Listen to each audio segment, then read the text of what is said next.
It's a party. Welcome, ladies and gentlemen, to this fine radio program, podcast, and internet video extravaganza, known to the entirety of the observable universe. Hi, Mom. As the world-class, indisputable king of smoke and drink, smoking and toasting. Hey, so what you've just heard is the dulcet tones of my friend Joel Swift. Cruz is out of town today, and speaking of which, it is Mrs. Cruz, or Mary, otherwise known as Mary. It's her birthday today, so happy birthday to her.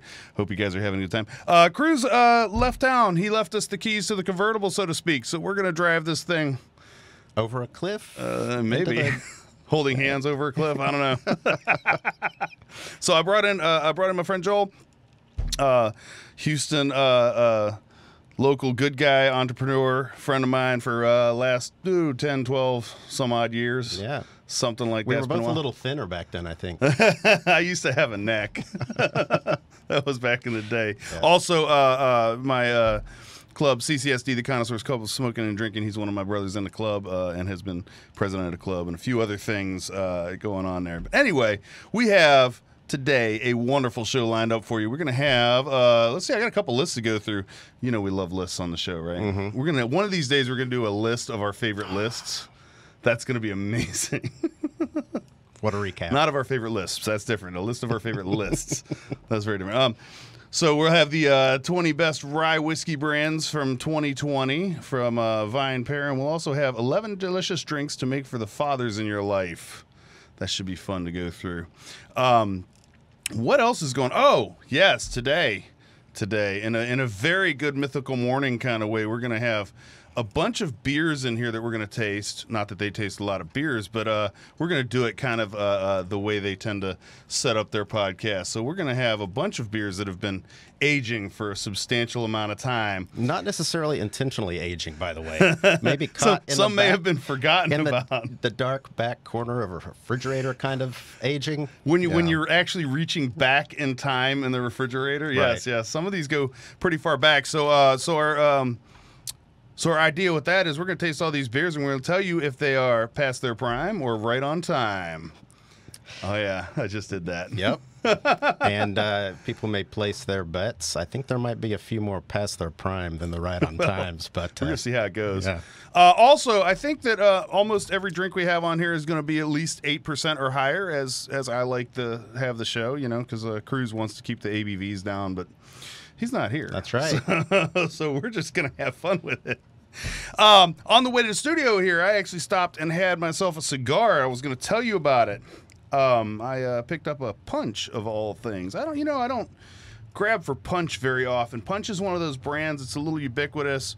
And I tend to overlook them a lot of times just because they're always there. You know, you get used to it. It's kind of like Sam Adams beer. It's good, but you don't always reach for it because you're always looking for something new or something. Yeah, Yep.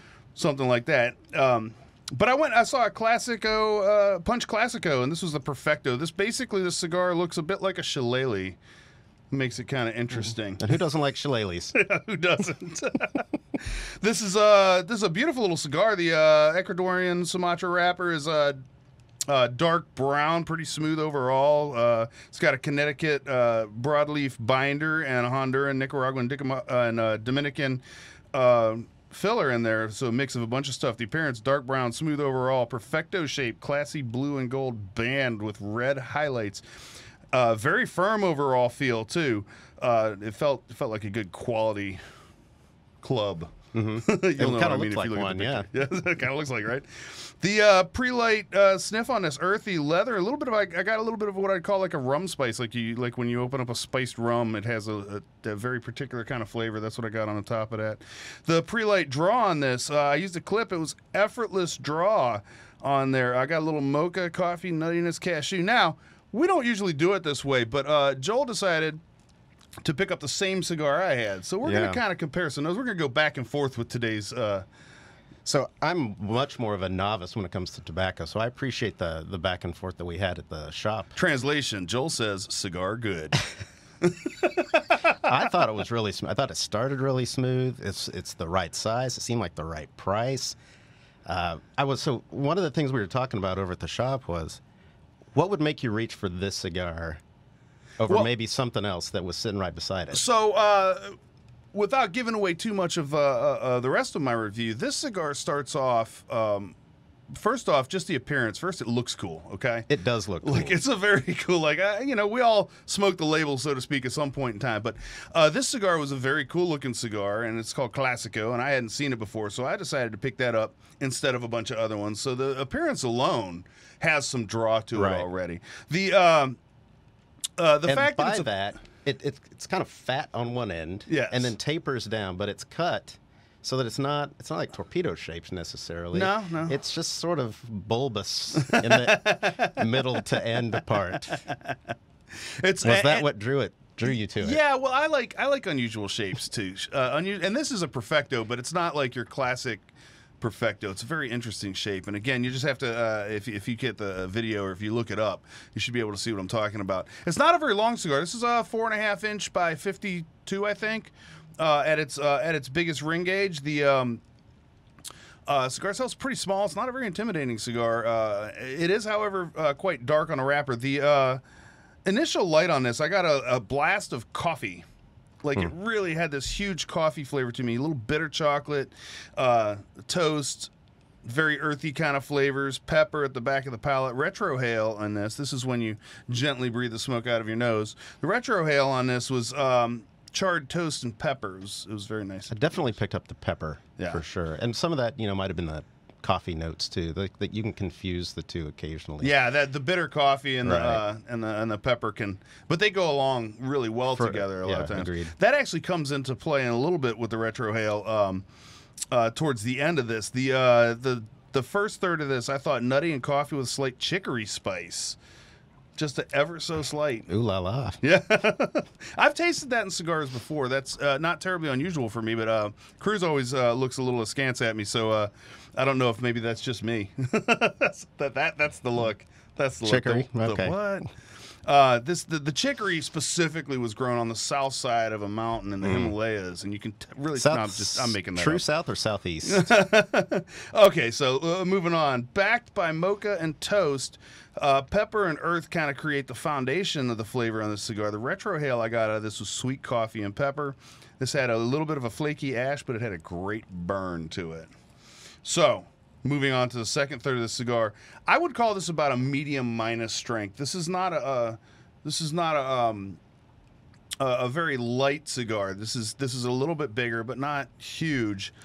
So if you're into, you asked the question earlier, what would draw you to this cigar versus something else? If you're a smoker who really likes the mild cigars and you want to step up a little bit or try something with a little more robust flavor, this is a great place to go because this particular cigar had a whole bunch of interesting things going on.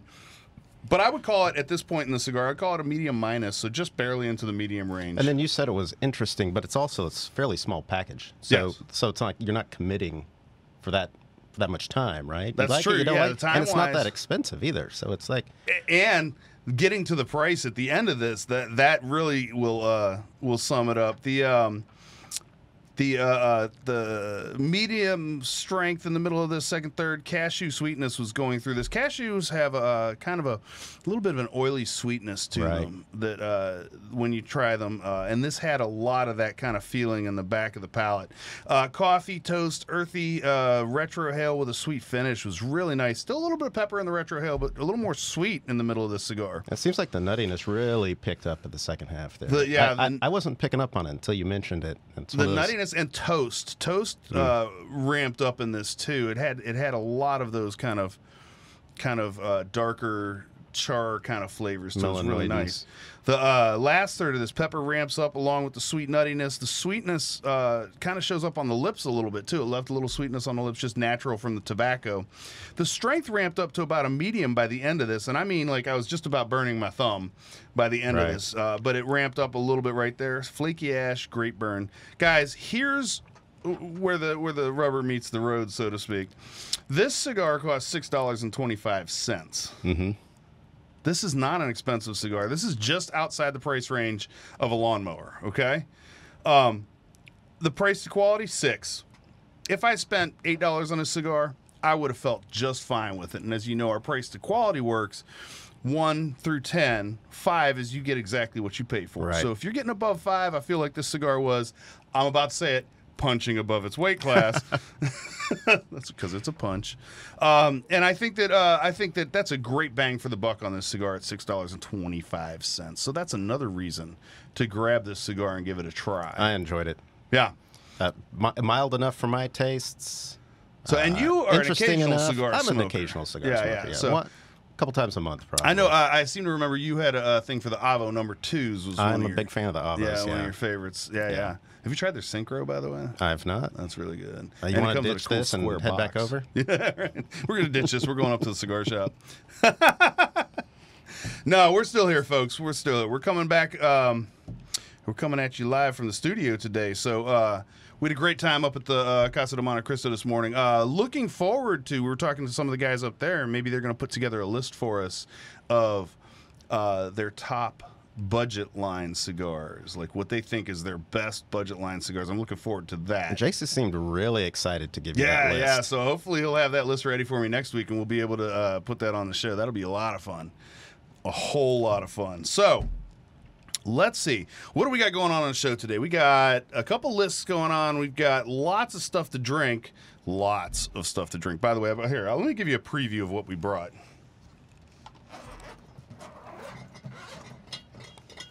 This, we're going back in time here. We got a DR12. That's from about 2014. Is that right? I don't know. We got a DR6. That's from about... Bishop 6. Bishop 6. A Bigfoot from 2010. Bigfoot Ale from 2010. And I just want to take a minute to say we both are a huge fan of American barley wines. We were sitting around the other night and talking about this. American barley wines are just not our favorites. I love barley wines. I do too. I love Sierra Nevada. One of my favorite styles, but American barley wines, I don't like that big hop slap in there. On top of all the sweetness. Let's see what else we got. Oh, we got a couple Sisyphus in here. We got one from 2008. Okay. That's going back in time right there. I think it's just now peaking. I think it's perfect right now. You think that one's right on time? Yeah. 13 years is the magic. Oh, there's the number. DR6. This is also from 2008. Look at the dust on the bottle. I think that dust is now permanently part of the bottle. Correct. So we got a whole bunch of fun stuff in here. A Black Butte.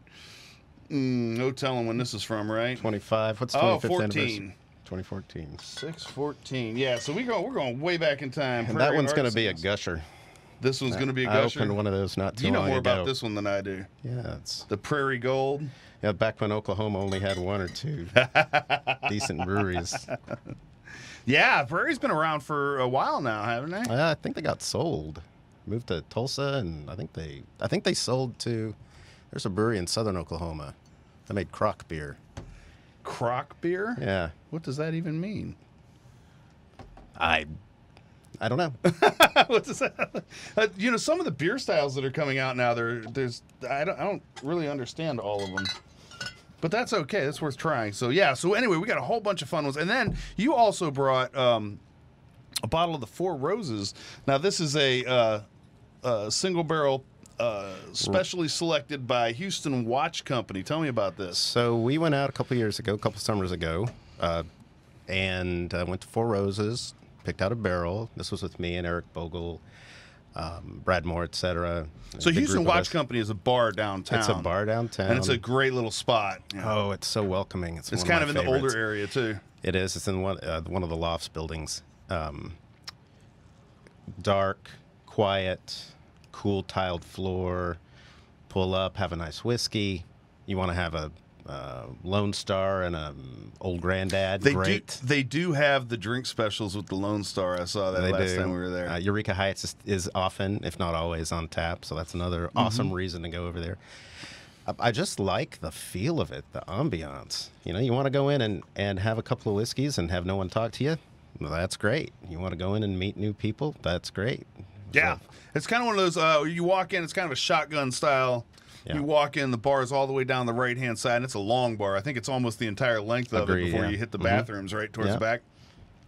And then they got the whole back wall full of whiskey and liquor and everything else, and then drink specials and things like that. It's a lot of fun, but it is the kind of place, like what you said, you can walk into this place and sit down at the bar a little further away from everybody, and the bartender will see how you're doing and wander off. Yep. Or you can go sit closer to people and just start up conversations. Yeah. Because, I mean, come on, we're in Houston. You can start up a conversation with almost anybody. Right. And for all you smokers and or nature lovers out there, people that love to sit outside in the balmy 98 in the evening, they have a nice little patio out front, too. Yep. Yep. So we went out a couple summers ago and did this barrel pick.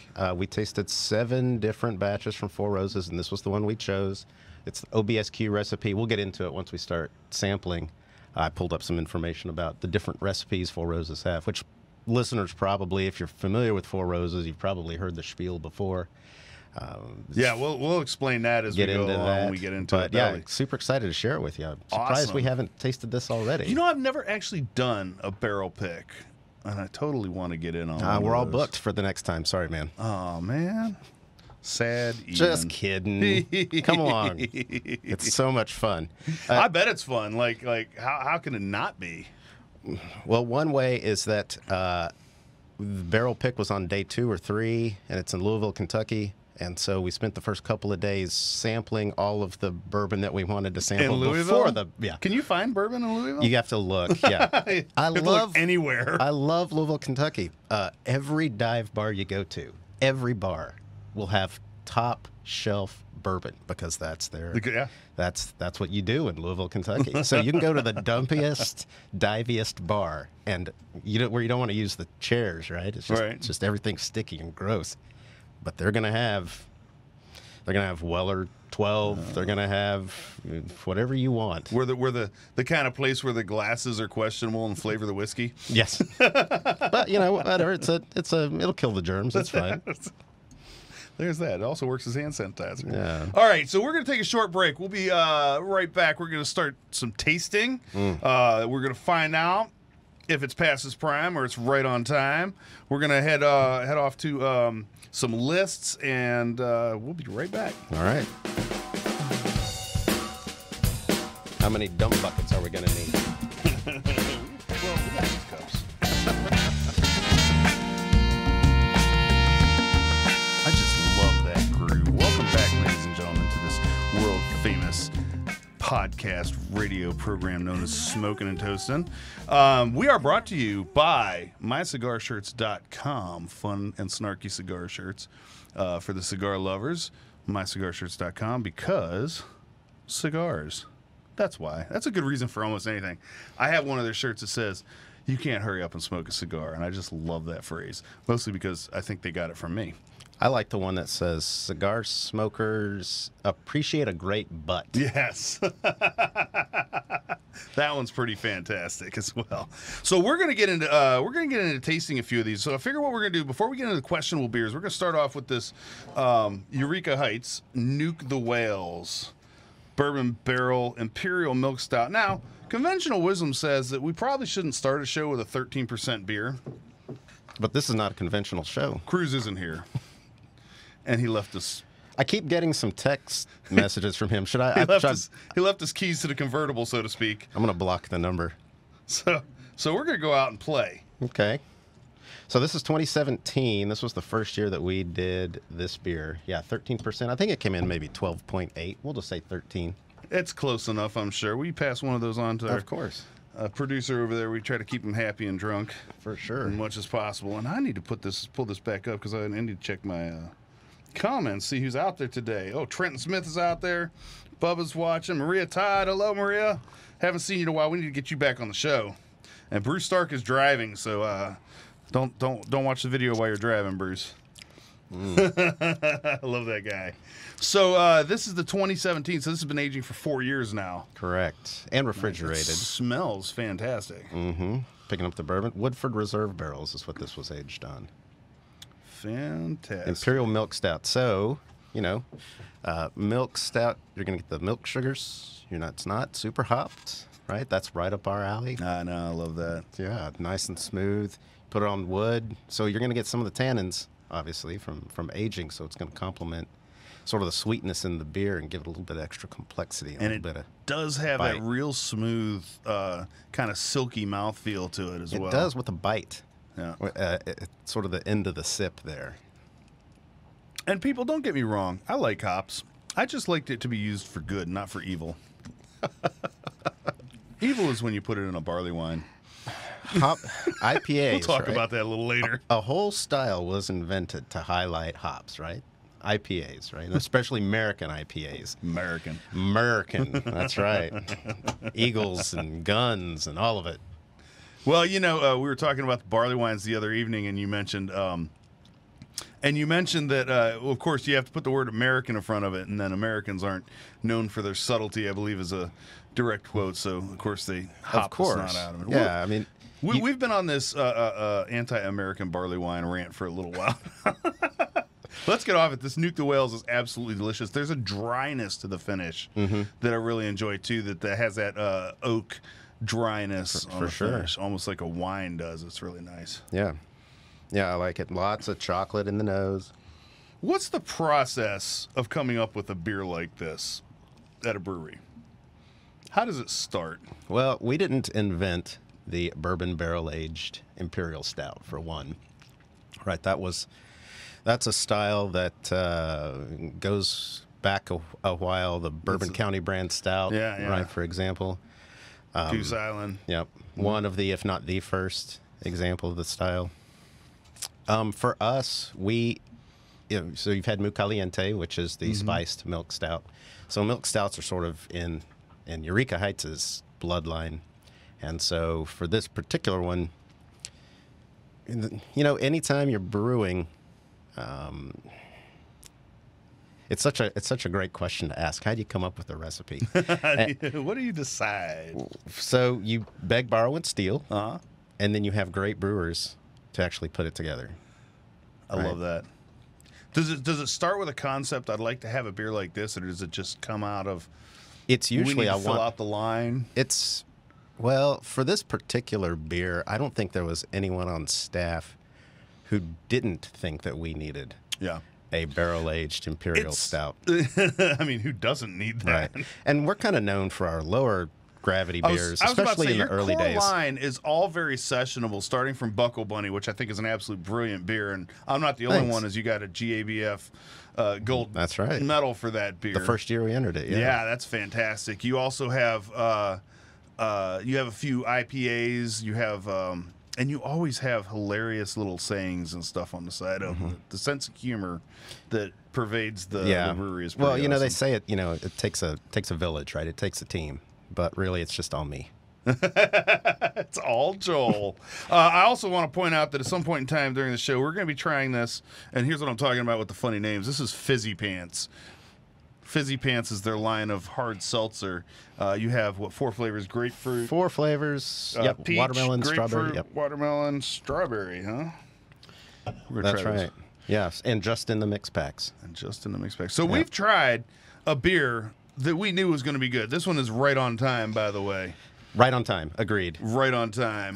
The harshness, there's no harshness here. So they're still very smooth. There's no off flavors. It smells good. It's drinking good.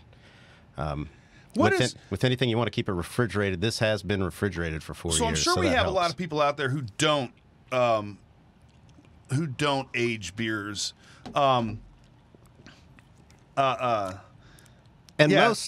what are the benefits of aging a beer, and what styles would you say would be good for aging?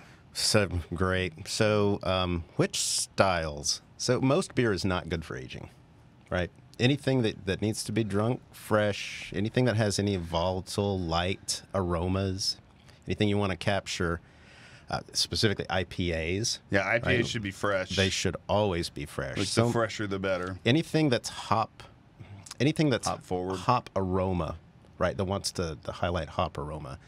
Those volatiles disappear with time, and so you lose that. The old saying about if you want to make a really good American barley wine, start with the double IPA, put it in the back, just age it, right? And then you're going to get an American barley wine, right? All of the volatiles will disappear, and you'll just be left with that bitterness at the end. So I have, to back that up, I actually have a few bottles of 120 minute in my fridge that have been in there for a couple years. They don't last longer than a couple years because I get impatient, but man, they age well, and they turn really good. That is one of the exceptions to, I do like hoppy beers, but they got to be that kind of good. Right, for sure. That makes a difference. So good styles that age, you're anything that's really not hop forward. Yeah. So stuff like Stouts, this, porters. stouts, they're great for aging. Yeah. Old ales, Ales. Some of your English styles that are really malt forward are good for aging. St. Arnold's Pumpkinator, right? When you drink it fresh, it's like spice in your face, right? People love that. And I think it's a great beer. I think 1-year-old Pumpkinator is so much better. I was going to say 1 to 2 years old really mellows it out. That is its like peak time for me, right? For my palate, and everyone's different. But yeah, I'll go buy a couple of bottles of that and put it in the fridge and intentionally age those because I think after the first year, after the second year's rye, that's its prime. You got to have a lot of patience to just leave it a beer in the fridge. Or just have so much beer that it doesn't matter. So speaking of which, let's go back in time now. Let's find a counterexample. Why don't you pick a beer out of our trove of beers here to go back in time with? Okay, well, so here's one I pulled out. This is from Avery, and this is a barrel-aged sour ale. And sour beer is another style that sometimes is good for aging because a lot of times they'll have live Brettanomyces yeast, or they'll have bacteria in the beer it'll change over time, right? So the bacteria and yeast will continue to work on residual sugars. And a lot of the sour beers will taste completely different, smell completely different, be a completely different experience, fresh than they are, after a couple of years. And it kind of depends what you like for that particular beer, if that's your thing, right? If one of the best sour breweries or wild breweries in the United States, Russian River, right? And so they're known for a lot of the wild cultures, the Sonambic, what they call it, Sonoma Lambic. And so many of their beers, completely different experience, fresh versus aged, and not that one's better than the other, right? Fresh, consecration has a particular profile, and aged consecration has a different profile, and they're both great. So you really need to buy some, set some aside, drink some fresh, and let some sit. So that means you have to buy twice as much beer every time you shop so you can set some back. Which you should do that with all craft breweries. Can you pronounce the name of this beer? I looked it up earlier. Quinque Partit, which I Googled it earlier to find out what the hell that's about. It's like being split, divided into or composed of 5 parts. Ah, there's a story there, I'm sure. And then someone said, hey, we got 5 parts in this beer. We need to come up with a word. Right. So this particular one, 37% of the ale was aged in Cabernet Sauvignon barrels, 25% in Chardonnay barrels, 21% in port barrels, 17% in Zinfandel barrels. That's pretty complex, coming in at 9.91% alcohol by volume. Bottled May 6th, 2010. So this has 11 years on it. And I'm sorry. I'm supposed to pass. Yes. Sip, pass, How rude. please. You get that? You get that That malt sour vinegar? right there off the top of Malt vinegar. Oh, I love that. You're making that look. I gotta see the face you make me, Chaz. Well, are we past its prime or right on time? That is definitely. Ooh, and it has a dryness too. That is. I don't know what this was like fresh, but I would say this is still good. This is definitely still good. This has this great little kind of micro fizziness that sticks on your tongue. Micro fizziness? Yes, micro fizzies. That was my nickname in high school. We still call you that. Yeah, malt vinegar, but not so much. Not that acetic sort of melt the enamel off your teeth kind of vinegar, right? It doesn't leave your mouth harsh like some of them can do. They can leave your mouth like kind of feeling a little raw. No, the malt is still there. There's a nice malt vinegar.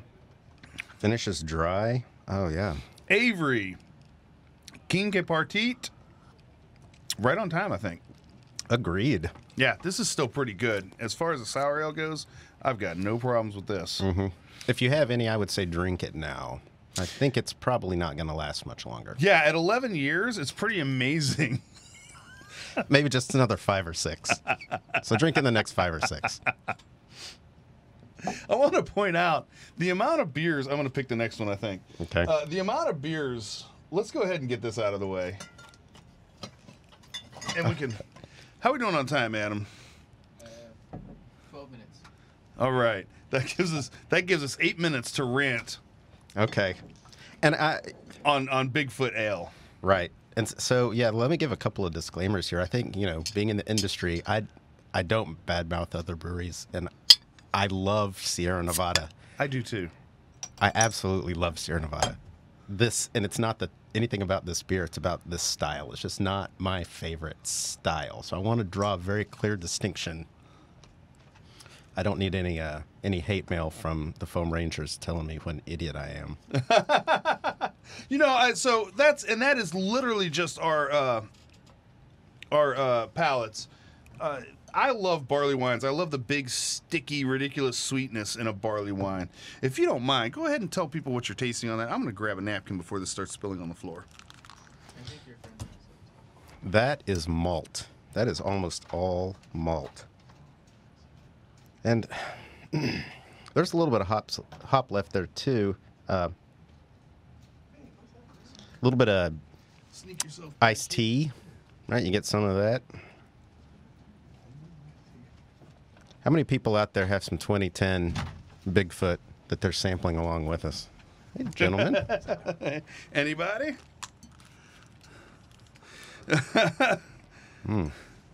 Anybody? Yeah, I made a little faux pas here and spilled this. So you were talking about it. I missed the whole thing because I was getting some napkins to wipe up this thing in the studio.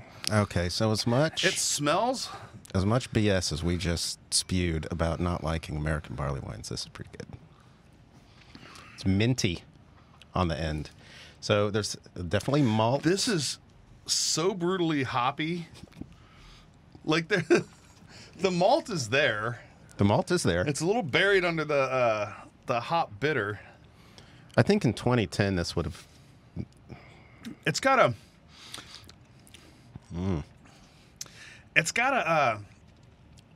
I just chewed on a bunch of pine needles kind of thing going on the very end of this. I'm not loving this totally. I would have to say past its prime on this one.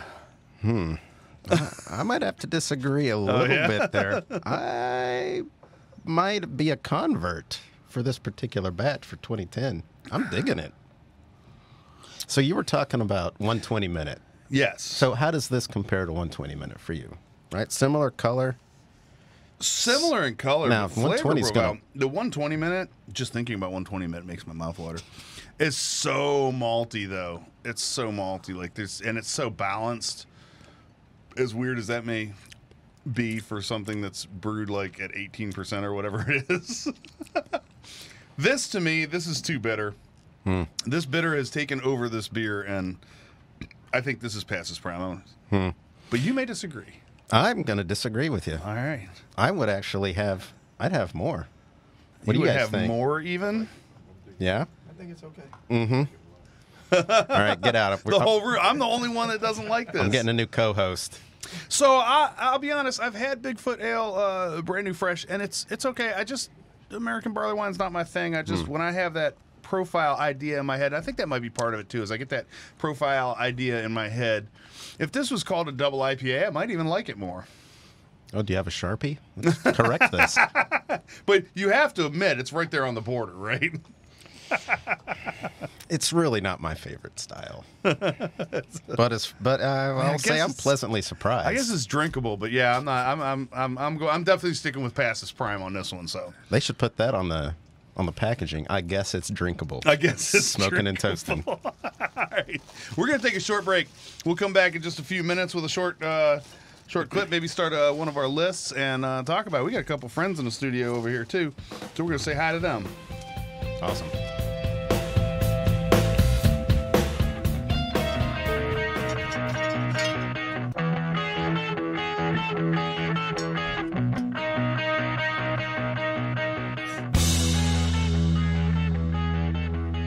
All right, we're back here.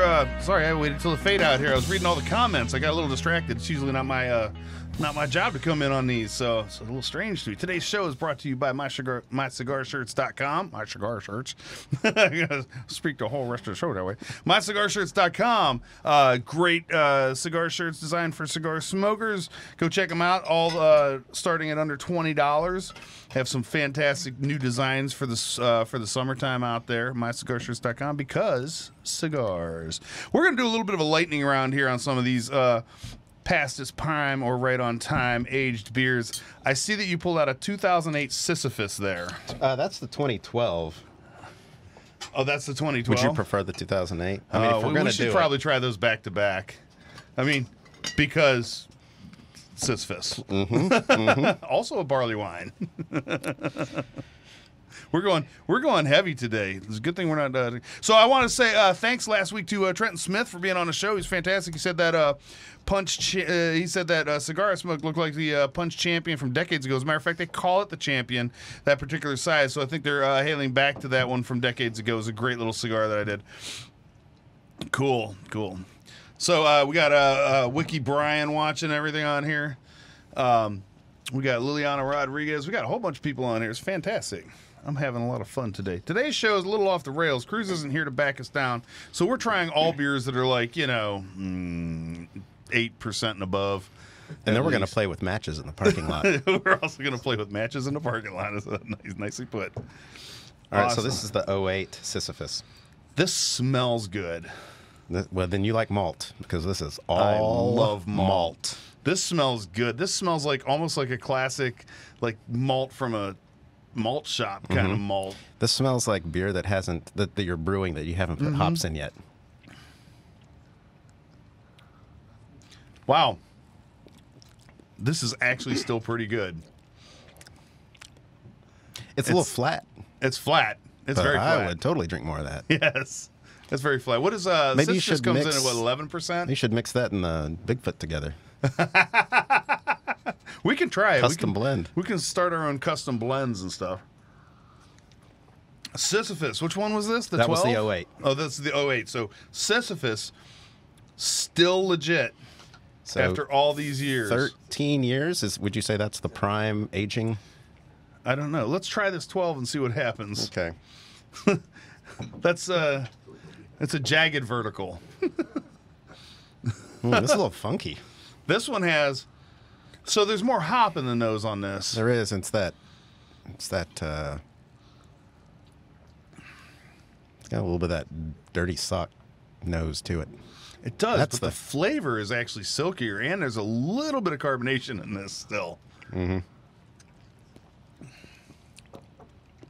It's got a little bit of... yeah. It's got a little bit of burnt pine cone in the back end of it.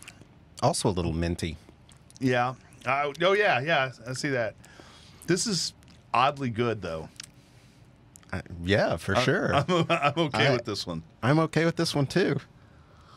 Right on time. I think I actually like the 08 better though. I like the more just straight malt. Just straight, just flat malt liquid. Right? Just mill up some barley and mill up barley. Drop it in a tea bag. Perfect. I'm okay with that though. All right, you pulled out a few here. We got a quick round here. What else we got going on today? This is, I think, Bishop's 2. Bishop's 2. Do we know which Bishop's 2 is? I have a quick reference here I could pull up. Let's see. Let's go to here. Let's go to this. Bishop's Barrel Series. So the very first Bishop's Barrel. So this is old ale aged in Chardonnay barrels with cherries. What year was this? This was bottled in 2013. 2013. All right. The date it was brewed was November 2nd, 2011. Do you remember what you were doing on that day? I don't. I'm just asking you because it's funny. So, yeah, taste has a cherry and light malt up front, Chardonnay in the middle, and finishes with a dry, distinct tartness. This is interesting because the nose is real subtle on this. Like, I'm not getting a whole lot. Yeah. But it can almost get some of the You get some of the cherry. wine, some of the wine barrel you get, and probably a little bit of the cherry. Yeah, definitely get some of the cherry. Okay. This has picked up some sour over the years. Because I don't think this was And it a might have sour had when some it sour. came out. I think this was one that wasn't necessarily. It might have had a touch of sour, but I think It's barrel aged, so it's going to have some funk. You can't really sanitize a barrel. This came from Brock Wagner's Cousins Winery in Napa, from Saintsbury. I like so. This started off okay. So this started off as Christmas ale, and then they added cherries. Old ale, of course. Yeah, this is Christmas ale with cherries on oak. Well, all right then. This is still drinkable. It might be past its prime, but it's still drinkable. It might be past its prime, but I wouldn't let this bottle go to waste. No, we're gonna finish that one. Yeah. We got to take notes of the ones we like because we're gonna drink those. Between that before. and the Avery, which one do you like more? The Avery was really good though. Avery was really good And completely different beer. very right? different. I like the way that sour aged though. This is interesting though. The first sip of it was a little polarizing. The second and third sips get a little better and better. So I don't know. That spice in there is still lingering on this. I don't know. Which one do I like better? I'd probably go with the Avery. Yeah. That would probably be my go-to. Nothing wrong with that. I'm going to use this little bit of Nuke the Whales here I have left as a palate cleanser. That's smart. You want to go with something neutral. This is a beer, Holy cow. Do you have a little of that Nuke of the Whales left? It makes it taste like a chocolate cream pie. really? Yeah, it's crazy. No, I don't. Oh, yeah. There you go. Thanks, We're gonna my- try this. Yeah, this is my one of those assistant, things I Dirk. love to do on this show because we get to taste things back to back and just seeing how different things interact with different beers. Watch this. It's like a silky chocolate cream pie. That's awesome. This is turning out much better than I expected it to. Right? So here's a surprise. Let's do this last one. And which one is the last one? This is a Kolsch. Oh, this was the unlabeled one. It's very perfumey. That is a very apt assessment. Very perfumey. Yeah. But you wouldn't normally get out of a Kolsch. This is a homebrew that I made probably 10 years ago. It's oddly good though. So all of you at home drinking my homebrew, open up the Kolsch from 2011. 2011. It's oddly good. It almost has a kind of a lavendery kind of thing It going on. does, yeah. As weird as That may was sound. intended. It's drinkable. It's got a little bitter on the end, which I kind of like. Like bitter in Oh, a now good you way. like bitter. Yeah, I like that. Dude, I love the fact that Eureka Heights makes an ESB. Hardly anybody makes an ESB, and I love the fact that you guys make it. I try to drink all of it. It's so good. We're gonna Medal take winning. That's nice. We're going to take a very short break.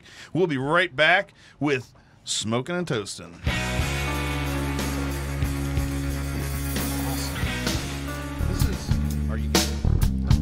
Welcome back to Smoking and Toasting. Couple more of these. Oh, come on. That's Damn. some groovy music. That is. A couple more of these 13% beers. I'm going to be taking my shirt off to this music. Welcome back to Smoking and Toasting. We're now starting to talk like Barry White because we've had too many big beers. Topless episode. That's less sexy than we want it to Yeah, be. we don't want that. Oh, man. Our comments have got to be going crazy again.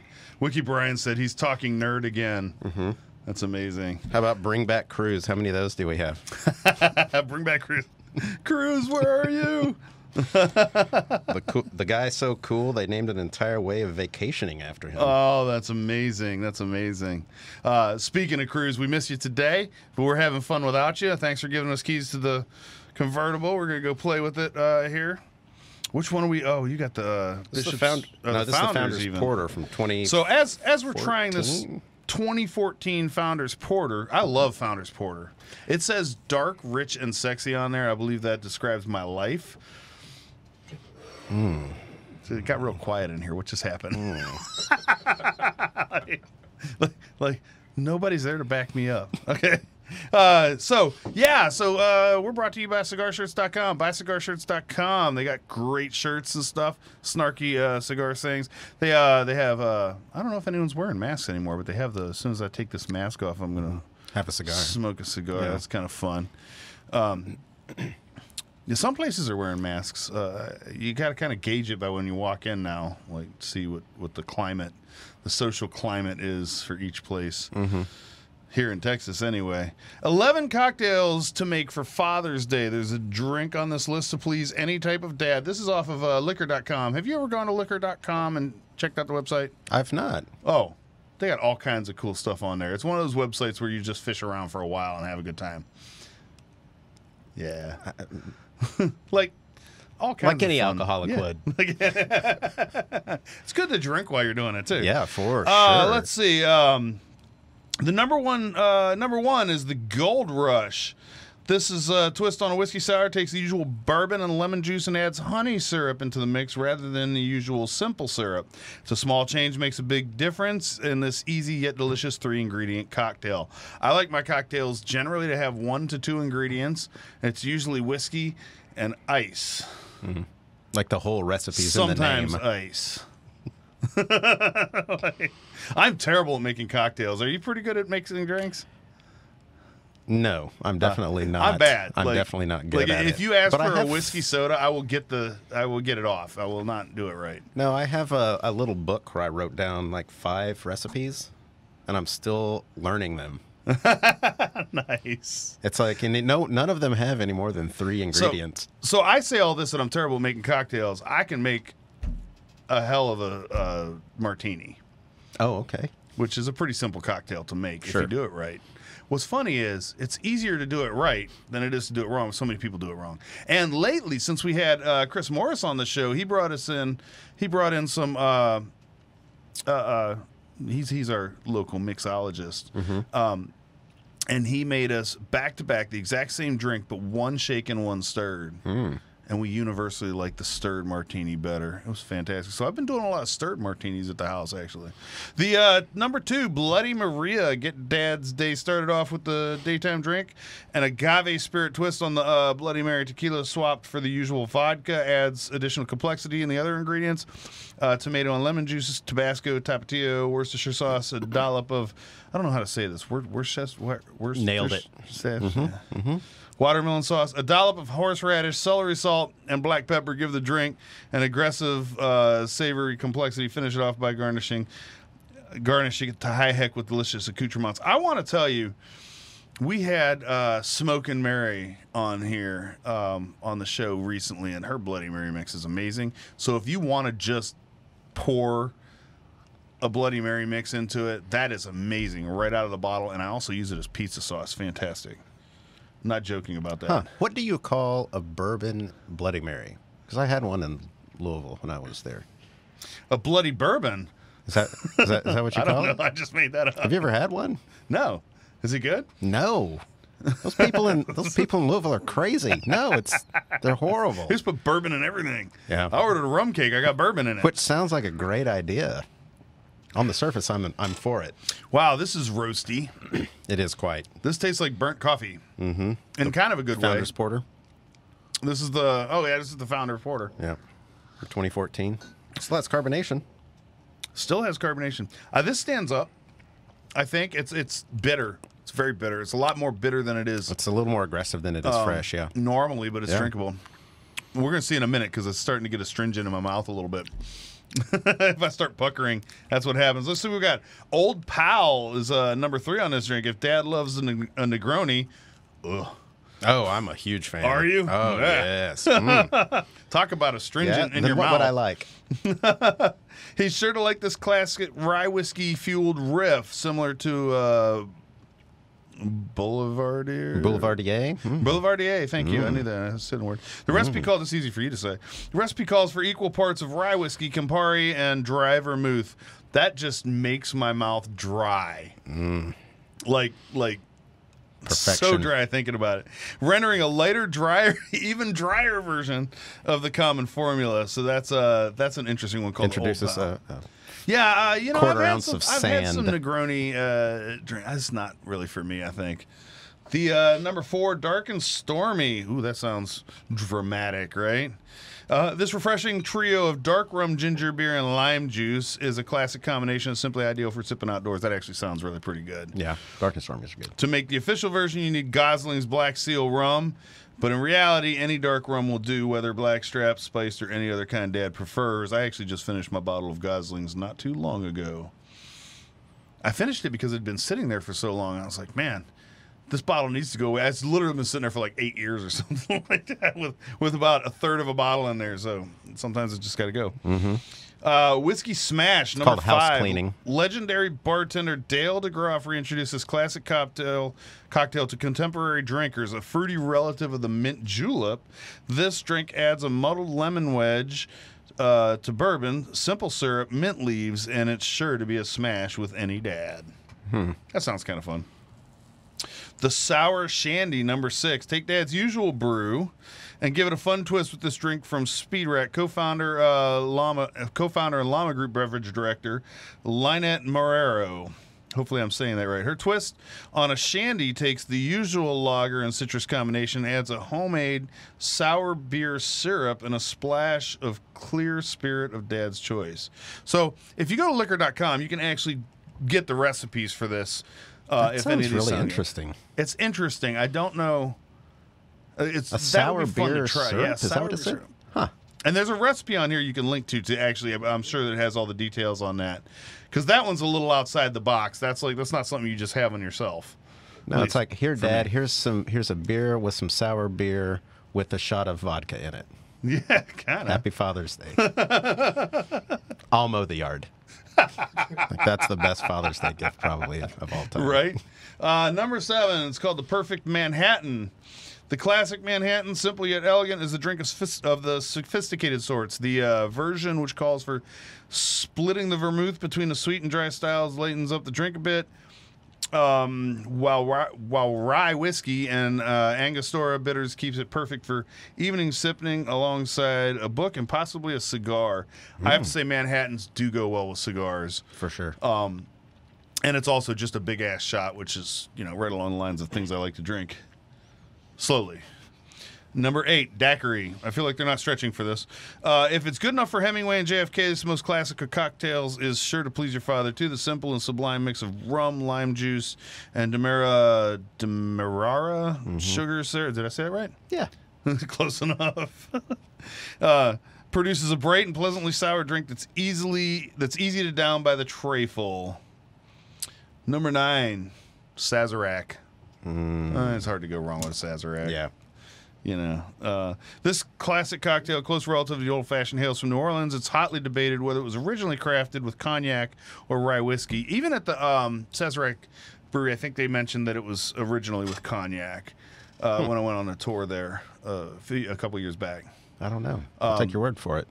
But it Just was like an that interesting. pronunciation It was an of interesting. It was an interesting tour at the Sazerac Brewery because it's right there in New Orleans.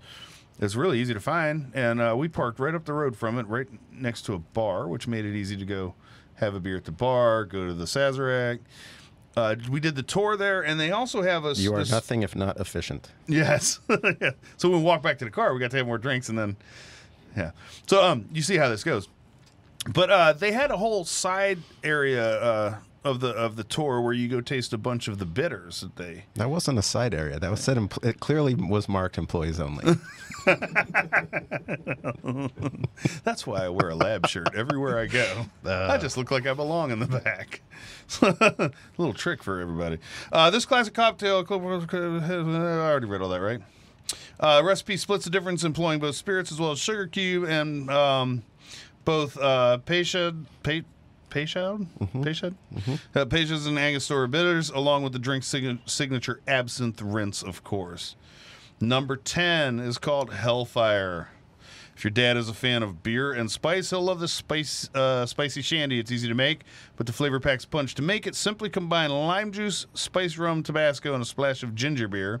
Then top it all with a Pilsner. Recommended drinking scenario: near a grill piled high with Dad's favorite foods. Perfect. Watching you read a web page is questionable probably my favorite part of today. Good. I'm glad you're involved. And number 11, last on this list. Oh, there's more. Chef's Kiss. Oh yeah, there's more. Okay, good. Oh, I'll come up with another list. Dude, you're doing great. Just keep doing what you're doing. Okay, all right. That part where you don't talk, that part's awesome. That's your favorite part of Yeah, this. I love that. This cocktail, distantly inspired by the last word, is an homage to bitter liquor, to the bitter liquor Fernet Branca. In this are you just laughing at my pronunciations? I feel like I'm being judged I'm laughing here. at other stuff about you. Well, spitting on the mic. In this equal parts recipe, the Fernet joins with the yellow chartreuse, lime, and demerara, whatever that word is, demerara, syrup to render a complex cocktail. Is finished with black sea salt coated lime wheel. Okay. It looks really interesting. That is the list from liquor.com. 11 cocktails to make for Dad on Father's Day, and then the immediate one that comes afterwards is 11 cocktails for Pride Month. You can look that up on your own. We'll cover that maybe later this week. So, the porter, I think it's a little past its prime. I would say so. I don't think that they expected it to stick around for 7 years. It never does in my refrigerator. Yeah. Okay, all right, so we're going to open this Prairie Gold. And you think it's going to go a little everywhere? I do. Do we need to open it in the other room? No, it'll be fine. Just would you have a couple of cups ready? I got a couple of cups here. All right. So if it gushes out, we can... All right. Oh, there it goes. Yeah. 1, 2. I think you're past the gush. Okay. Well. Close enough. And now we get sort of this thing where it's still doing going. this. Yeah. That's a happy beer. It is. Extremely happy. Now, I've had beers do that. You guys ready? How did you know that this was about to happen? Because I opened one about a couple weeks ago. Oh. And then there was a mad scramble. So you're already on top of this. So we inadvertently poured a few of them already because it was gushing out of the bottle immediately. What causes that? Fermentation in the bottle. Bottle fermentation. So it builds up the pressure in there and then just goes... Yeah, for sure. So there was still active yeast and bacteria in the bottle, and there was enough sugar for all of that to consume. And yeah, it sits on a shelf and continues to ferment. And nice. I see we got Fred from Maduro's Cigar Lounge watching. Hi, Fred. How you doing? Have you ever been down to Maduro's Cigar Lounge? I've not. It's out in the I can't remember the exact address. It's Texas City kind of area, Webster area. It's one of those. Really nice little lounge. Okay. Well, let's go. What are you doing right now? Well, right after the show, I'm smoking a cigar. Perfect. I think that's going to happen. You guys don't get to see this behind the camera thing. We've got a couple friends sitting in the studio enjoying this whole thing, and they're having fun too. I feel like they're mocking us. A little bit. But that's okay. I'm jealous. So, this one's actually pretty good. Yeah. Flavor's great. Aroma's great. Yeah. There's kind of this cap removal experience, not great. Well, at least you were prepared for it. You already knew. Like, that didn't catch us off guard. So Right. That's fantastic. Good play on your book. The fruitiness in this, it has that apricot kind of like right next to the stone, right? Like that memory, right? It's a little bit bitter to it. Mm-hmm. Definitely has some of the bitterness. Citrus. Apricot, I think. How Apricot long has this peach. one been in a bottle? I want to say this was... You were guessing this one didn't have a date 10 on it. 10 years, I want to say. 10 years-ish. I'd say this one's right on time. Yeah? Yeah, there's no telling. There's no marking on it. Oh, it's distributed by Shelton Brothers, who went out of business. How long ago? That could help date us. They went out of business, I think, last year. Oh, okay. Yeah. Darn it. Yeah. That doesn't help. Yeah, this is a good one. This is fun and funky and earthy. Fun and funky and earthy and everything. Horse blanket and a little bit of that, hay funk. All right. Coming up on a part of the show that everyone looks forward to. Drinking news. As we all know, I have a theme song for this. Drinking news, Now it's time for drinking news, drinking news, drinking news. Now it's time for drinking news. A Florida man with one arm said he had a gator for a pet.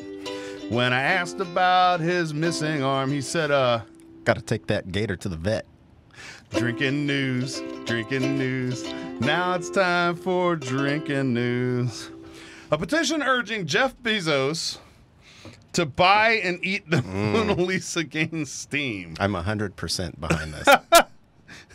So, is she smiling? I just want to know what he's going to pair it with. She's so then it's our job. Have you? So you've heard of this before? This is the first time I've ever heard of this, right? Yeah, yeah. All right, I haven't heard. I'm of this. way up on the Jeff Bezos eating things. So it's news. Is there a website for that? That's almost as good as a Florida man, like as a title. Jeff Bezos eats. A petition urging Jeff Bezos to buy Leonardo da Vinci's Mona Lisa and eat it has gotten hundreds of signatures. Hundreds? Hundreds. Oh, that's I not figured it'd enough be to better make than him do that. Nobody has eaten the Mona Lisa, and we feel Jeff Bezos needs to take a stand and make this happen. The joke petition that went up a year ago on change.org and gave hundreds of signatures Thursday reads, Gobble de Lisa. One signer wrote, while another joked, I feel like this is something society needs. Jeff, we need you to make this sacrifice for society. Just tell him Elon Musk is already doing it. And then he's going to jump right in there and do it first, I swear. Well, so I think whether it's the right thing or the wrong thing to do, I think that on Smoking and Toasting, we need to take a stand as we need to figure out what would pair well with the Mona Lisa. I agree. What do you drink with the Mona Lisa? We can't really afford the Mona Lisa. You think there's a Houston artist that would send us a reproduction of the Mona Lisa so we can taste it? Yeah, we can try it out. We could see about that. Okay. Because I'm sure a print version isn't going to taste the same. No. You'd have to have, paint and canvas. For sure. And then it's actually hasn't it been painted over? There's another picture underneath it or something Probably. like that. Did they do some X-rays or something? There's all kinds of weird history. What if you about wipe that it thing. away and it's a picture of Jeff Bezos? I mean, everything I learned about art, I figured out in a Dan Brown book. Yeah. I know all kinds of art history now. Yeah, for sure. Yeah. Good call on that. Oh no! Let's see what I just did. Yeah, the highest bid to join. This is that's it. Jeff So you think Bezos he's eat gonna the do Mona it? Lisa. There's hundreds of people. signing it. Hundreds. It's just a little underwhelming once I read it. Yeah. I guess, but it is a thing. So that was it. That was time for drinking news. Drinking news. That was time for drinking news. Cheers, y'all. All right, we're going to take a short break. We'll be right back. We're going to try this Four Roses bourbon and some more beers past their prime All right. or right on time. We don't know. Brought to you by cigarshirts.com. Welcome back to Smoking and Toasting, everybody. Back to this fine podcast radio program. Tasting extravaganza, world famous. More than world famous. I mean, intergalactically famous. Intergalactic. That's nice. I love that. Brought to you by cigarshirts.com. Cigarshirts.com because cigars. Check out the website. That's a lot of fun. It's a very simple website. It's real easy to navigate. You will make decisions quickly. Also, go to it while you're drunk because you make your best decisions then. Yes. Drink a few beers. Go to it. So we have this Houston Watch Company barrel selection from Four Roses. I'm kind of excited to get into this. Yeah? Well, why don't you pour us a couple of Let's tasters? do that. Let's see if we can get that. So this recipe is the OBS. Oh, that was amazing. That was actually very rewarding. Yes. I feel like all fresh after that. So this is the OBSQ. And if you look on the website, they talk about 2 different grain bills and 5 different yeasts that Four Roses uses to make their bourbon. So every Four Roses that you buy will have a code on it. It's usually 3 or 4 letters, and that you can look up. Now they used to on some of them have the mash bill printed on the back label, right? But I think you just go to the website and you can look at what it is. website, So yeah. this one says What did you say? OBSQ. OBSQ, and that's going to tell you what mash bills they use to blend this. And it's, you know what? The 10 recipes of Four Roses bourbon. It's right here on the back. So they have OBSQ floral, rose yeast. petal, spicy, and medium body. And B is the high rye mash bill. Are these clean? This one's clean. Okay, cool. We need to pass. We have to keep our producer happy, or starts asking for a raise. Mm-hmm. Or tells us not to light stuff on fire. That was not true cool. too. Yeah, that was a little weird. Like why wouldn't you want us to light stuff on fire? Pass these over to our guests. They absolutely will. They can help themselves. Yes. I happen to have a Four Roses bourbon Glencairn glass. So when we did the barrel pick, So when we did the barrel pick, this was the one of the 7 that it was the spiciest. It had the most going on, and it was the OBSQ, right? Which you like it a spice? I like it. Apparently, we like it the spice. You like it a spice? Yeah. Apparently, you get the spice. It smells absolutely fantastic. I get the floral right off the bat. It does. It definitely has that. That really organic kind of floral nose to it, but and it it's also peppery. has, it also has a little peppery and a little cinnamon going on right off the bat. Yeah, like big time.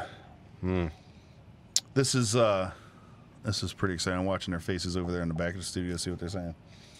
This is barrel strength, by the way, and you definitely taste it. It's hot. Yeah, what's the proof coming in at? Would you mind passing that bottle over here? I think it's 122. Ooh, that has a whiskey hug right at the back of the palate. 61.1%. And spicy whiskey hug at that. Mm-hmm. This is a cinnamon bomb right off the bat. Ooh-wee. Yeah, 61%, so 122 proof. Mm-hmm. You have a little cup of water there. I want to put a drop of water. I would recommend a little bit.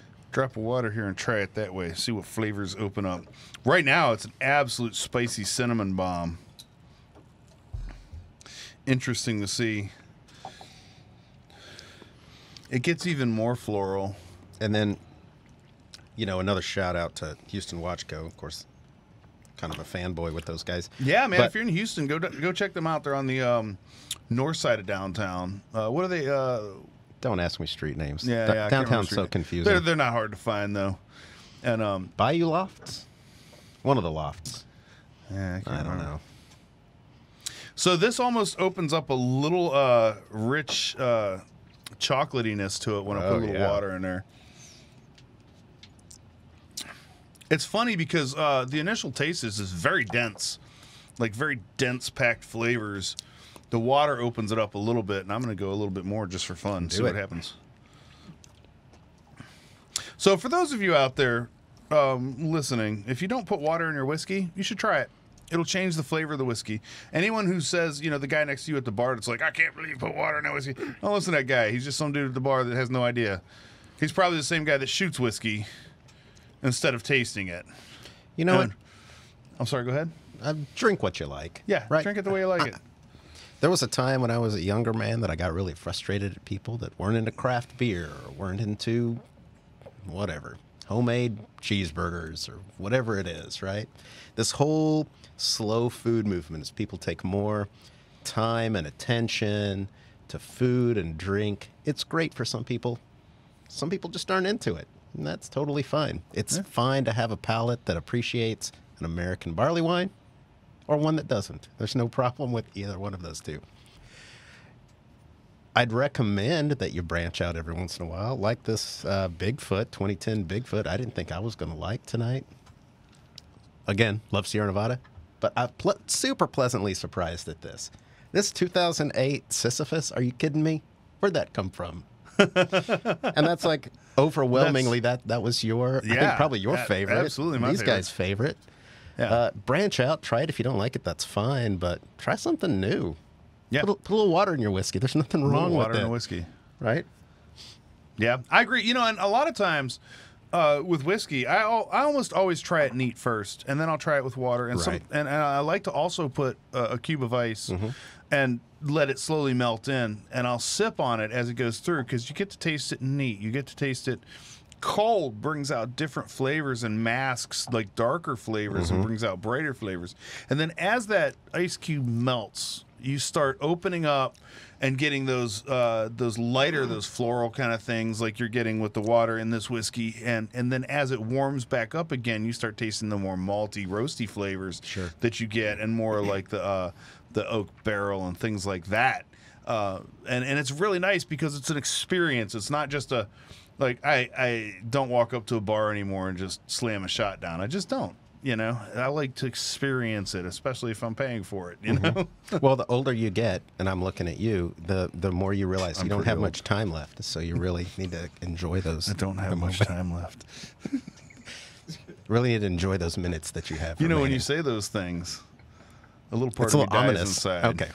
Fortunately, it's the part of me that cares. Well, you only have to worry until about 5:16 p.m. this afternoon. Just kidding. Just kidding. Just kidding. Is there a... Okay. I thought you had a murder song. No, I could come up with one. Slayer on a ukulele. Have you ever heard that mashup with Slayer and the B-52s doing Raining Blood? No. Oh my God, it's hilarious. Look it up on YouTube. Okay. It's just like bow, bow, bow, bow, bow, bow, Raining Blood. It's fantastic. People All right. having fun. It's just it's so ridiculous. So what do you think?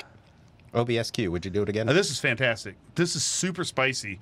It is exactly what you said. It is very spicy. And what's surprising is the what they said on here about the flavors. They said floral, spicy, medium body. This is very understated. Floral, yes. Get that right off the nose. Cinnamon. Spicy. Like, holy cow, spicy. Yeah. It's very spicy. This is fantastic. If you're going to have a cigar with this, you need to go with something medium to full-bodied because it's going to matter. It's going to make a big difference because this will bury anything on the lighter side, I think, you know, anything Connecticut or maybe even that punch that we had earlier. I mean, I think that this would almost bury the flavors on it. But it's so good, and this makes me want to pair it with like a vanilla ice cream almost, because while there is some vanilla in this, you don't get a lot, but I think that it would be a nice pairing, so something that would work well together. I could totally see that. Yeah. Something with some fruits like banana flavors and things like that too would go really well with it as well. Well, earlier when I was making jokes about barrel pick, but you definitely should do it. You should come with us. We should do one. Man, So much fun. barrel pick sounds like so much fun. I totally want to do it. So any of you If out there Cruz that- is back in town, I guess he can come too.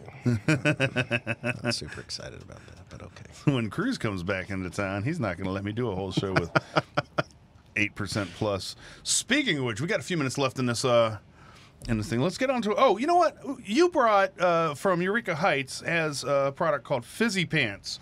We teased it earlier, and this is your hard seltzer. Everybody makes hard seltzer. We did. Hard seltzer is so hot right now. And really, I brought these, so I'm not historically a much of a seltzer guy. I've become a seltzer guy because we produce it. We produce some. I find myself drinking probably more seltzer than anything else these days.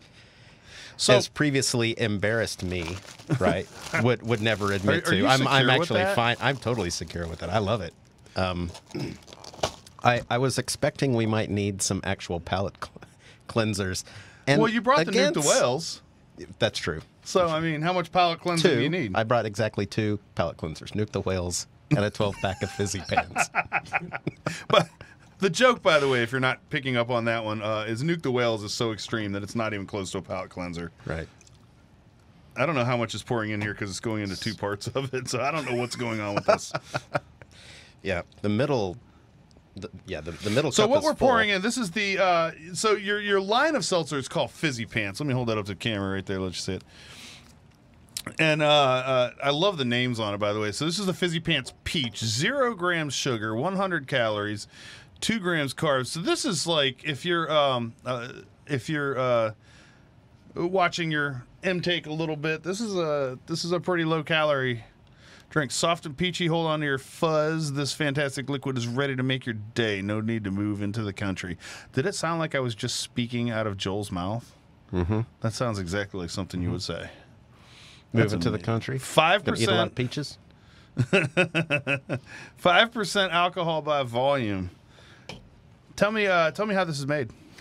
Well, it's brewed for one, so it's So actually it's brewed, sugar which brewed. is different than most of them are, I don't know about most, or a large. but you could theoretically make seltzer by getting tap water, throwing some Carbonation. vodka in it, carbonating it, adding some flavorings Little drops if you of want. Crystal Light in there and call it a day. Little drops of Crystal Light. Yep. I don't won't know say why that's how what I most think of. people do it, but you could definitely do it that way. Could do it that way. So this smells I've just very had an peachy. idea for a new company. Yeah. So I think this is our most or second most popular flavor. It's Was not the sweet. peach. It's not. Its absolute best quality is that it's not sweet. This tastes, and I drink a lot of the LaCroix or just sparkling flavored waters that just have the flavor essences in there. I drink a lot of those, like the grapefruit and the orange and all that stuff. This tastes like that with the tiniest hint of sweetness, but not Right. much. And it does not have that gross sugar, like not sugar, but Aspartame, sort of fake sweetness. fake sugar aftertaste that absolutely turns me off on almost every one of them. This is actually quite delicious. Yeah. Well, it's good to hear you say that. 'cause I feel a little weird saying it, actually. Well, the team was very worried about that, what you were going to say about it. I know. So I think that there's probably a collective sigh of relief at the brewery right now. That They're all going, Ian liked it. yeah, He likes us. That's what matters. So which one's your favorite flavor? You got four of them. Grapefruit's my favorite. I think it's the least popular of all of them. The grapefruit, we tried that right before the show, and it has a much more subtle flavor, but I like it much in the same way that I like the Pamplemousse LaCroix. Ooh, that's right. That is my favorite which of the is fun to for say. sure. Yeah, it is. Pamplemousse. I say pamplemousse. I say That's pimp probably mouse. not right. But this is like seltzer wise, this is much more enjoyable because it's not sugary. You're just saying that because I'm here. That's true too, but only partially. Like sometimes I want to hurt your feelings. You know. That's the relationship really. we have. I'm Yours- actually, I'm really surprised because we did a blind taste test a few months back where we tried so many brands and some of them were just horrific, like Yeah. just terrible, terrible things. And there was a couple that are pretty good. Oscar Blues makes fizzy water now. Really? How weird is that? I wasn't aware. So they make good beer, they make hard seltzer, and they make bicycles. It's very bizarre. Did you know they made bicycles? yeah. They're nice bicycles too. So. Yeah. So the whole seltzer thing is very strange to me. I grew up, went to college in Oklahoma, but seltzers weren't really a thing back in the early '90s. Let's talk about Zima. Zima was a thing, and you get a Jolly Rancher and you drop it in there See? to give it Everybody flavor. knows the trick. Yeah. That stuff was so fizzy it was almost undrinkable. Mm-hmm. Well, I mean, that was one of its problems. I like how you say almost undrinkable. Almost undrinkable. Yeah. So the whole seltzer craze was sort of odd to me, which I guess it's understandable with the keto, low Yeah, low everyone's carb, low watching sugar. calories. Yeah. And when you pick up something it's got 100 even, you can count your calories that way. Right, super easy to do. It's on the packaging. It's up. it's up. There's a lot front of and center. beers that have been coming out that are lighter in calories. Like made by Founders, made by a whole bunch of different. Sure. A whole bunch of different. We did a calories. low cal version of Buckle Bunny. Just kind of testing the waters there and How'd seeing it what turn people out? thought. It was delicious. Is it? Good.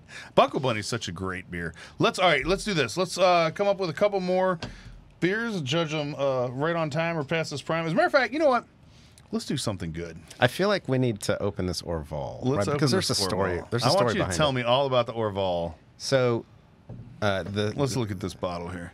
the same joke every single time. There is a man named Michael Jackson, who a prolific beer writer, Yes. and everyone says Different Michael Jackson than the. And you always have to take a minute to explain that it's not the same Michael Jackson who danced and wrote to Billie Jean. It's a Not different the Michael Thriller Jackson, Michael not the Jackson. Thriller. Didn't turn into a werewolf. Prolific beer writer. His well known His literature favorite beer. is like the literature on beer. And Yeah, certainly from like the mid '80s, early '90s until he passed. His favorite beer is 2-year-old aged Orval. Orval is a Trappist brewery, and it's a little bit funky. It's a little bit horse blankety, right? It's got a little Brettanomyces. It's got a little bit of that wild yeast. horse blankety in this beer. His favorite beer, and you guys, I might get some hate mail here. I might be paraphrasing or telling a story where the facts don't necessarily line up. But his favorite beer is 2-year-old Orval. And so I have a bottle that was, I think it was bottled July of 2019. Yep. 2407 2019. So I thought that if we're gonna have a show on aged beers, we probably should have something that we know is gonna be good. This might, I don't think it'll be a gusher, but you might want to have some cups ready because it does have a little bit of bottle. It's got a little bit of that little bottle fermentation, fizz going on.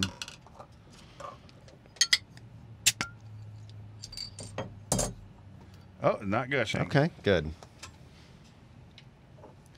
Yeah, it's definitely fizzy though.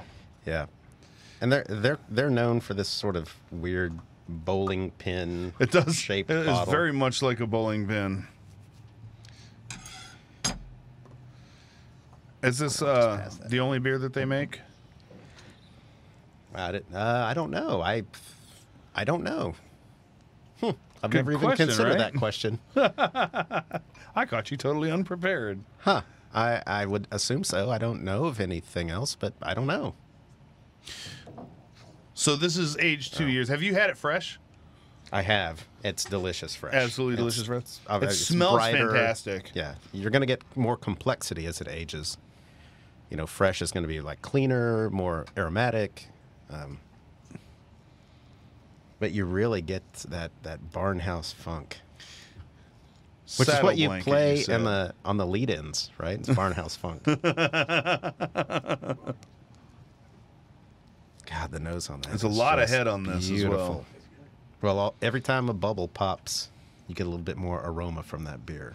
That's the best saying ever. On that note, we're gonna come back with tasting notes on this. We'll be back shortly. Smoking and toasting. We're out.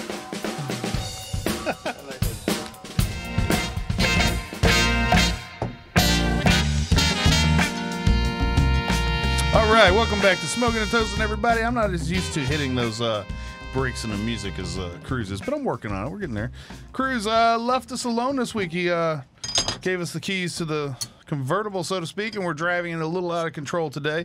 We have had, how many beers do we have over there? 1, 2, 3, 4, 5, 6, 7, 8, 9, 10, 11, 12 beers so far? Let's make it 15. We're going for 15, and he selected the last few for the lightning round. I want to tell you that Orval that we just had, the 2-year-old Orval, is absolutely delectable. You liked Yes. it, huh? Yes, it's dry. Good. It is dry. It's like wine. Funky. It's like a dry white wine almost. But it's good. There's a little tartness to it too. Look at all this crazy mess we have going on over here because all this excessive drinking. This table is just I a don't know if you guys need to absolute upgrade wreck of get a drinking larger here. table. We got a couple small ones left here. Okay. All right, you pouring or am I pouring? What are we pouring first? You selected the beers for the lightning round. The last little lightning round of what we got.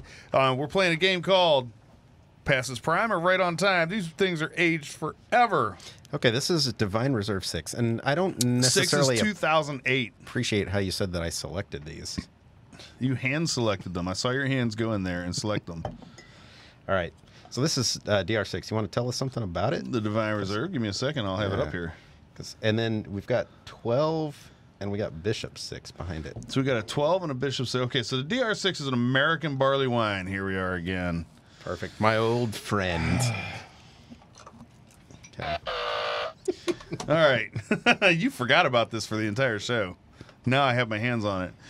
This big malty hoppy barley wine, yet with all its intense flavors, they meld together to create a well-balanced big beer. Blah, blah, blah.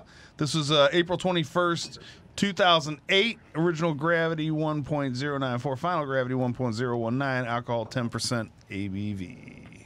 I just want to say that this is a beautiful beer. Look at that ruby. Ruby highlights. Yes. This is, and it's still super clear. Look at that. It's still got carbonation. And it's still carbonated.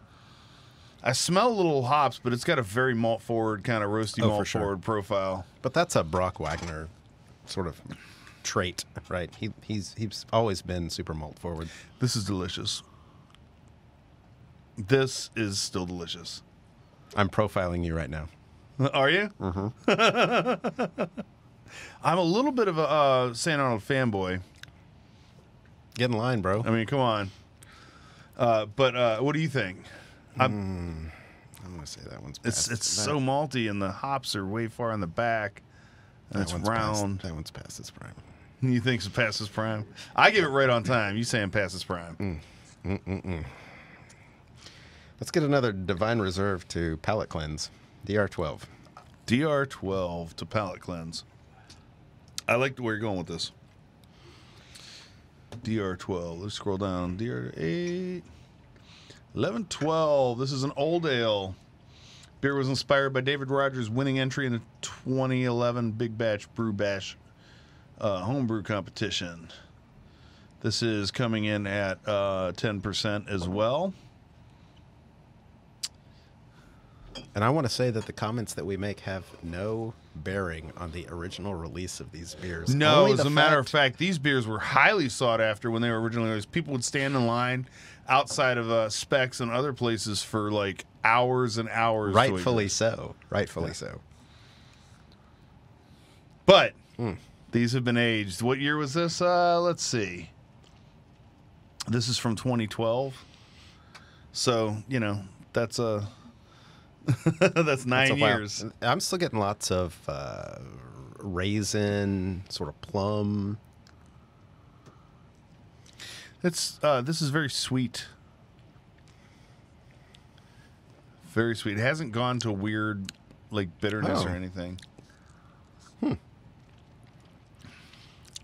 Yeah. Get raisin. There's a brown little, sugar is what I was going there's for. a little kind of tangy offness at the very end of it. That's my nickname in high school. They still call you that. Which is a little off-putting at the end of it, but I feel like this is the kind of thing where you can drink through it. You like if you keep drinking it, you won't get the aftertaste until the very end. Then you only get it once, right? So, but You're a trooper.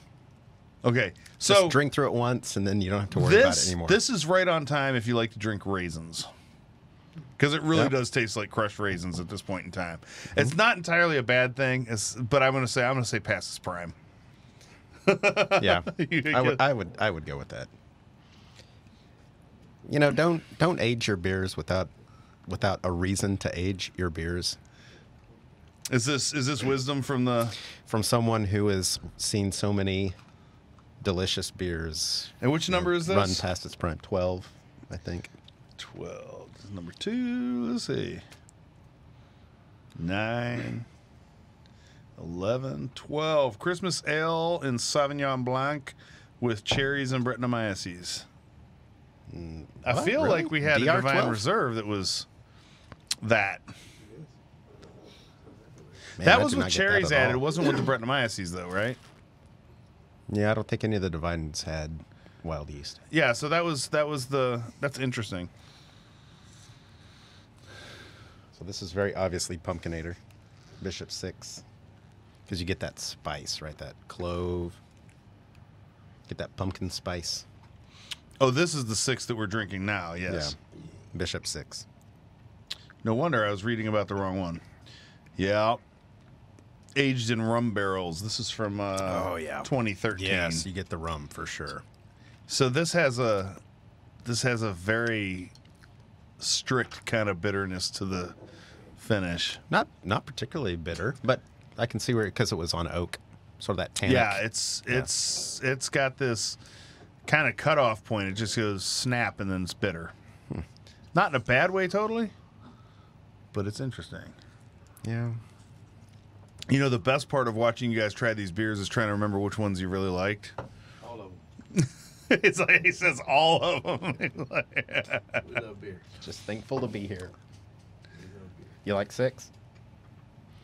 The Pumpkinator, this old, it really mellows it out. It mellows out the spices substantially. We talked about that. Like 1-year-old Pumpkinator is so good. 2-year-old Pumpkinator is so good. This is It bitter. really hits that sweet spot between the spices expressing themselves and the rest of the beer stepping up. I'd be interested to try this next to a fresh Pumpkinator and see the difference. Just a stark difference like that. That would be kind of fun. Next week? Is Cruz still going to be out of town? We can take over this show for all time. Excuse me. You got something in your throat. It sounded like. All right. That wraps it up for today, folks. We appreciate you coming around, joining us on our ridiculous journey. Today was a fun day where we tried so many really old beers. The combined age of these beers is old. Agreed. We tried old beer today, and not the style old beer, just old beer. And all things considered, really so much more pleasant than I had expected. Surprisingly, actually, there are quite a few that They really that did hold up. Maybe not right on time, maybe a little past their prime, but still not bad. So keep them refrigerated. I So think is the past key. his prime or Yeah. right on time? Hey, that's up for you to decide. Yeah. All right.